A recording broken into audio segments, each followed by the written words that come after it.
台上廣播地帶。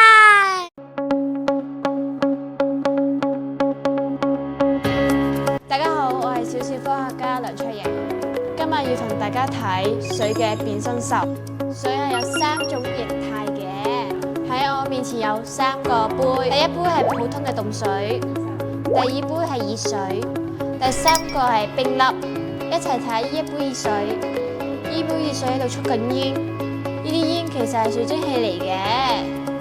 當水加咗熱之後，就會變成睇唔到嘅氣體，飄喺空中。我而家會攞起1粒冰粒，哇，真係好凍啊！將冰粒擺喺水入邊，你睇啲冰開始溶啦。你睇下，呢個冰溶咗啦，因為溫度升高，啲冰咧就會變成液體嘅水。總結一下，水有3個樣子，第一係冰，佢係水嘅固態；第二係水，係一種液態嚟嘅；第3係蒸汽，佢係水嘅氣態。係咪好似變緊魔法呢？我哋下集小小科學家再見啦，拜拜。